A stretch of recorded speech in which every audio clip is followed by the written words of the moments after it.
bandeko na ngai bana Congo bana mboka azopesa bino bambote ya trône na tongo parce que chaque jour tokutana tosola matali politique parce que tozopesa bino ba information belé information internationale information nationale na information locale boyebeke makambo zotambola ndeni kisi pourquoi nazopesa bino bambote ya tribune bolanda biso à travers sang ya Congo masolo sozoli kaka kitoko makasi parce que pour le mambo ya papa Fachi Betoza pepele to kenani malembe to le respecter ba régime ou to respecter ba mso ba pesi pour la virus parce que pour le moment biso bana Congo to sana makambo belé donc ba chaque fois que ba Congolais nyo so ba komika ba juge ba Congolais nyo so ba komika ba journaliste ba Congolais so ba komika ba docteur ti mutu na kana ye mutu na musala na ye mutu na norme na ye c'est pourquoi mukolo lelo nazo pesi bino ba mbota trop no ba ke jambo ye na ba ke te boboto bondeko zambe likolo abatele bino na o bazobela o liboko nzambe esunga bino no bo bazaka na kata boloko liboko nzambe esunga bino makambo nyonso ya mboka zambe likolo achaka liboko parce que toujours plus bien ba information autre ba information d'état parce que information reçue bino parce que chaque jour avant que obi na bandako il faut bien informer avant que vous ça la musala il faut la kana info c'est pas info ni bilé ya ba congolais info même dans le monde même partout na mtana na zolo ba bazolo ndanga à travers la Congo ko na poto na pesi bossa na ngai mbote trop parce que information de bilé na biso et l'homme de Togo bête la information belé boy banana station salimi na kata Congo bakambozela kaka na kata Afrique bakambozela kaka na kata monde bakambozela tambola ndeni parce que information de bilé ya mutu ça information ce n'est pas bien avant que bimananda faut vraiment infata moko atami balé na biso bolanda biso ça c'est bien que chaque jour à partir de 7h juste besoin d'information à travers le président Dominique Abundu Walesa za propos na bino na pesi bino information à travers sang ya Congo c'est pour nous profiter raison na pesa bantu nyonso mbote monde mobimba ba congolais na pesi bino ba parana na ba tout ça pesi bino mbote parce qu'à travers ngai mobile na bino na zo pesi bino information parce que pour le moment autorité ndé sur le terrain parce que au moment matebele bazo kotana net biso pour le moment bakambo parlement debout tous respecter malba mokonzi mboka te plus de 20 personnes mais qui c'est pourquoi biso peut respecter parce que biso tout ça biso bantami beko ça état de biso bantami beko faut tenir que message à chef de l'état c'est pourquoi moi biso mikolo parlement de bozo kotate jusqu'à un nouvel ordre jour mokonzi mboka commencer oui toutes les activités sont sur le terrain donc on zoom na kati terrain na kati parlement debout to pesa bantu information belé parce que bino bazo benga ngai wala c'est vraiment info zandeni bantu belé benga ngai na ko boye terre parce que information parce que ndé musala na on na poni pour na servir bino à travers ba information ata binga na téléphone net niveau na téléphone té na téléphone ko muke mura sondi ngai ay debo pour ba appel mususu mais to salika sur le terrain to pesa bino ba information parce que information ndé boulot ndé musala peuple congolais tous les personnes et belé telle information en mboka maye matali mboka na biso tout d'abord santé en mboka ils bien quelques problèmes ils na kati mboka ba makambo mike ezanga kate parce que pour le mois Fachi Beto tout d'abord santé à Fachi Beto mobile ils appellent les calme azo raisonner azo prier pour na mboka na ye atika ka mboka na mboka nzambe chaque jour butumoi et pour chef de l'état azo travaille chaque jour et moko ali akate azali nanza la pona musala peuple congolais ba réunion zokota na ngulisi pona mboka na ye chaque jour ba information pona mboka na ye ba province parce que là la kate binga na yebi ete ba la kate Fachi so la muki 8h musala bandi aye ba santé peuple ba Congo mobimba ti jusqu'à 2h et moko amela tité Amérique tité parce que ngam tu na yebi la frontière na mais na yebi comportement ya Fachi Beto parce que musalande bilé ya Fachi na misa toujours ba santé na za pepele na première dame maman Denise Tshisekedi de Félix Antoine bango so baza bien makas pona mboka na bango bazo bunda bazo raisonner ni to aussi ça ko revirus zamba likolo asonga bango apesa bango force parti na IDPS ezamwa pepele makas et tu remettras solo le bout d'information. Sans plus tarder, la bête actualité politique, vous avez bien informé dans ma station sur le Canada Congo na biso. Mais pour les bossos dans ce bête awa, pour la liwa ya président sortant Pierre Nkurunziza, à kufaki moko na lobby niveau ya Burundi. Nous sommes Pierre Nkurunziza azalani, Nkurunziza azaya président ya Burundi. D'ailleurs, en 2015, il a abriqué le troisième mandat. Il a sali ba manœuvre dilatoire à Burundi, ba tentation, la coup d'état pour que avant la carte quitte. Mais Simbité, ndenge bakete mokili atata nzambe babeta katolo te, mutu na mutu azana tana ye ya kujije apeta wana mutu muso kozonga. Ona yebise bine ke après Fachi Beto c'est Ayi Jamar Kabunda Kabund, après Jamar Kabunda Kabund c'est Oxten Kabuya, après Bango nde présent munga pe Kabunda alesa dans la force ya kujije Congo à travers Zambia likolo. Papa Tchenchi Sekedi wa mulu na bisibiso boye. Ata autant classe de monsieur que zana mayele au kujije IDP subia au kujije Congo. Mais qui se pourrait lelo à travers Pierre Nkurunziza a confirmé qu'on a lobby mais gouvernement ya Burundi balancé qui était appliqué Guise Karajak. Tu y éviter les informations de toujours qui niveau ya porte-parole à Burundi. Mais moi si naie PP est gravement malade niveau à Kenya, à la virus parce que traité niveau à Kenya. Mais Nkurunziza va traiter des national niveau à Burundi. Tout ça programme ce programme to kopisi le programme na yeye mkono bakukunda yi et personne musala ndenge akufina âge ya 55 ans. C'est ça âge ya muntu faza na pouvoir. Mais ici parce que peuple bazote le pouvoir et puis à cette manœuvre dilatoire pour abriquer troisième mandat ici les londe atiki mabele ya Burundi. Et ça programme en Zambie, je souhaite le programme en Zambie parce que pour le moment musala ndé information. Deuxième point, il y a les ressources. Chef de l'État Fachi Beto Mobali a recevoir délégation et l'Union Europe. 3 personnes habitées dans Masolo et telle santé à Congolais. Marambo et tellement virus, même na Est, même partout. Babeti Masolo Basololi, Bapesi Bamarambo ou Bayaginango, Bapesi Badon, Bakashine, Babiloko Ebele, pour esunga peuple congolais, parce que calamité, Bazoko terrain, pour Bobo Misalan, pour tout respecter. Maramboteli coronavirus, tu as travaillé ndeni parce que pour le moment, Fachi Beto me que nous serons nés.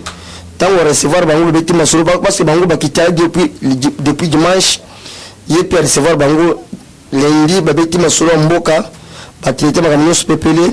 Après chef de l'État, Bango Bakutena, premier ministre Sylvestre Ilunga, Beti Masolo pour la Mboka, Basali Makambo Bele, Bantrenche Bele. Nous avons soutenu parce que c'est le troisième pays où tu recevoir aide de l'Union européenne. Pour le moment, c'est ce que je bien. Mango peut baser à calmité, baser zone de paix à Bango parce que Batram Konzambo d'ailleurs basé pays et puis les relations bilatérales parce que tu l'as outil qu'on a maintenant, nous c'est des affaires étrangères français puis qui n'a pas délégation voilà qui était les relations entre Congo et la France. Tout la bonne relation en bon terme pour le Congo, Makamoso et Kendriboso, tout ces amis insécurité, Babiti Masolo Belé, tant Babiti Mokonzambo, Mokonzambo peut accepter, Bango peut accepter, Bakani ba photo, Basolo Makambotali, Congo Mobimba. Troisième point, tout ça, tu l'as dit, c'est une façon de information à CPI. La fois passée, c'est une délégation CPI qui était déjà à Congo, quand au bateau, va saluer Bagrim contre l'humanité. Calamité dans quelques jours, ils sont arrivés à Madame Forte à CP à Congo. Tant qu'on quitte Awa, parce qu'ils lisent les hommes là, Banto va saluer Bagrim, Banto va saluer Makambo Bele, Bateki ba arme, Bateki ba charge de combat. Tel est le tant qu'on faut sentir frappe à démissionner à ta vita. À démissionner, Tiki vite, on a démissionné. Mais comité sportif, il y a vite, basé lettre, basé avec acte, tu as démissionné à Tiki vita. Mantoisa est belé pour Kamba vita. C'est là l'élo dans la fois qui travaille à Congo awa ndé ayo po kangana bantos ba ceux qui batengi kombo na yo kei ils ont commenté batengi kombo na batikioté batengi kombo na yo bazu ba kei na yo parce que basele ba grimbo mu population bosele makambo mabele partout makambo ya mabe makasi na est faut beaucoup comprendre que le régime est changé faut beaucoup mettre makambo changer cette fois-ci beaucoup kindi nazo bisebino que politique a Félix Fachi Beton bantu ba comprendre te bantu ba comprendre Félix lié salini qu'est-ce qui se passe bantu so ba comprendre te mutu zana analyse na ye mutu zana information na ye mais textuellement politique a Félix bantu so ba comprendre te Fachi so préparer ni tellement nozo devant FCC on a besoin de dinosaures en gravate rouge sur la bango menacé félicité la bisino qui était pour le moment masola biso Fachi Beton masola zaka justice parce que biso justice ndio to sala musala out to kan FCC quand na travers justice parce que bisino que bango kuna bazolela mais bati ko là parce que pour le moment masola zo beto na ndenge mosusu makambo etali chantini ndio na so belango awo lelo sur le terrain boye beke makambo zo beto na ndenge. Tout d'abord, na kata ba syndicaliste baza deux blocs. Wa ba syndicaliste baza na sima Chantini, na ba syndicaliste baza na sima peuple. Makambo Chantini zo sere pour les autres ba propos aux autorités provinciales. Makambo zo ba propos aux maintenir devant peuple. Vraiment ça la passe. Attaque autorité. Attaque autorité. Oyibi sa maman qui était bino, bosala boy, autorité ni maman bosala boy. Et d'ailleurs aux autorités. Aux autorités il y a peuple. Aux autorités, il y a eu moko. Yo, vous mettez le bosson sur la base de la sécurité, vous vous mettez à Zando. Faut pas tourner dans la Zando. Yo, qui est sur le tol, ou tchaka kanaka, Zando qui était autour dans le marché central. À vrai dire, c'était un scénario. Vous savez, c'est le scénario, ma casse, la règle à procès, c'est un scénario. Totalement à travers la liste. Yo, on disait Daring. Est-ce que Daring a joué à ta coupe, à ta bureau, mon c'est Daring qui tourne à ta terre? Ou échoué. Ok, kuna na yumbi. Est-ce que autant otikuna, est-ce que tout le monde a marché? Ou échoué. Au combien en arrête la capitale, au fond de le marché central. Quel scénario, quel théâtre? Et puis, tous les gens qui ont comporté les radio sur n'importe côté, ceux qui m'ont dit bon comme on dans cela, à Israël. Est-ce que bisous pas Israël? On dit bisous Israël.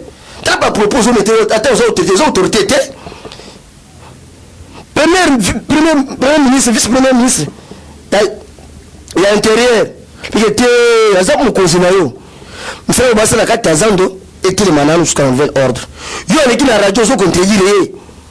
C'est-à-dire est-ce que aux autorités, vraiment, aux avez respect. Vous avez respect. Pourquoi pas aux autres respecter? Mais bisous peut te respecter et prêter.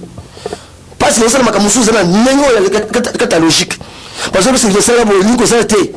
D'ailleurs, aussi la population pour vous dire que la population va voter. Parce que vous avez la ce n'est pas possible. C'est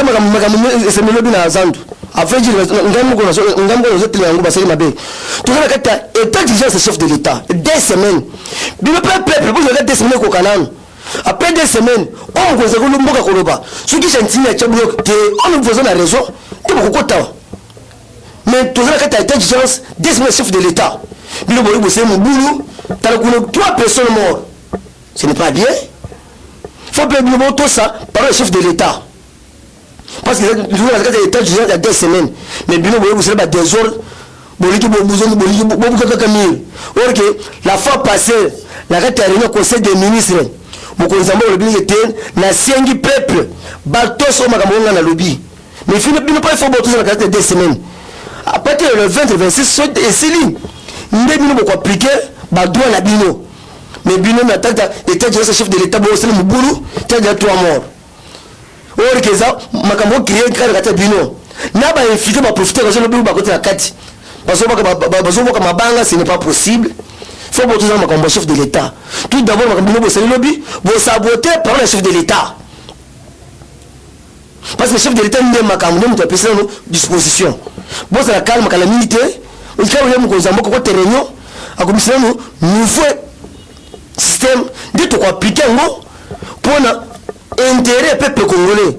Est-ce que Fachi a Boébino chaque fois, quand Fachi est à la balle, chaque jour, celui Fachi était à la cortège. Quand Soka Kamoko, Fachi, Papa Lubaki, le peuple d'abord. Le peuple d'abord, nous sommes FCC, nous devons comprendre. Nous sommes FCC, le peuple d'abord. Nous sommes FCC, tant que sur le peuple d'abord trembler vous êtes calme peuple congolais vous êtes agité parce que le biwana la CPL Makas présence il y a vice-ministre de la défense délégué présidentiel Sylvain Moutoumé ici le terrain la CPL Makas a motivé la population déjà population calme CPL parce que aujourd'hui par le peuple congolais chef de l'état de Moutotinga et pas la bino vous êtes calme parce que le peuple d'abord il y a aujourd'hui bino Makas peuple ba CPL bango peuple ba sumina peuple babisa makaba peuple bikete yebisa mokonzi mboka tozabo peuple oui kale lelo ba de sabino ils ont pas mokonzi mboka na CPL Makasi et puis na général Kasoro en tout cas na peu merci Makasi musande salubi na miso na ngai au métier peuple une kafone au pisa un message bisete basa calme tokobuka makambo na kati wana yo badi ba so tonga na marché central ozana mbongo te bati ozana mbongo te quel projet okobanda mugoni ko sisa mugoni te o fara to marché central tika ba tête bino wana tika ba tête gentil tika ba tête tozo mo tête te to mo ya musala yo utuko la seki na bopeto kile bopeto za soloka ya biso ide pesa kete Congo bopeto yo trichi yango o la seki na bopeto tamana balabata kile bopeto toutes les saletés okogite salité za makasi kata Congo salité za makasi bakulu so salité okoki yango te otiki yango ekomika kile salité okimi mbao na bise bino kete kimbuta pise kimbuta ika chantini même système ya mabe wana bango mibale même système même idée biso idée parce que il faut Congo bopeto bimeza bopeto déjà sur biso idée pesa tam so na kata labo na réunion tozola mbele ko wana mbala moko Autrichien ngo o kile bopeto mais bime bon na kile bopeto botala nana sur la mabe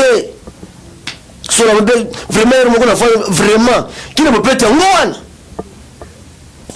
toza moma tete to moma musala ceux qui sont comme politique était pardon la telle puta so na yungi awote awonde musala ceux qui sont kokate la telle puta kende nan parce que pour le moment toujours bété sur le terrain awonde to sala masolo que parce que mboka yotamla bien nazo bété le solo ya vice-président assemblée nationale au remplacer Jean-Marc Kabunda mokonza mboka seni biro biso bako terrain babisa nous t'ont remplacé Jean-Marc Kabunda premier jour tu rejeté la kata réunion parce que le comité était biso de rejeter bas au poste wan mokonza mboka seni ngo tebako réunion nous t'ont babisa nous tebako réunion mais aza autorité morale chef de l'état Fachi Beton aboy politique ya chaise vide yende nous t'ont na papa maman Patricia Seya ndia poni très bakité ezoko kanana mama natanga bien na ibie mama wana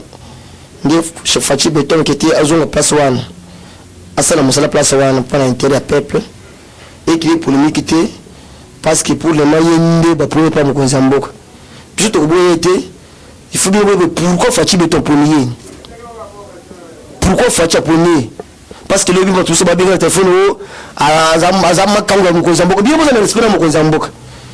Est-ce que monsieur mon Fachi Beton tant vous avez la idée pèse monsieur mon Fachi Beton a témoin na balabala to yebi homme du parole ceux qui a lobby yango wana azonga kana simate c'est pour Fachi Beton pour ni qui était attaqué à cela musala place wana mais et puis beaucoup vivre parce que monsieur makambo sala manano a calamité de beaucoup sentir mise à justice sala musala banda chef de l'état c'est ça au niveau de l'aéroport Anjili jusqu'à tout le monde clarté.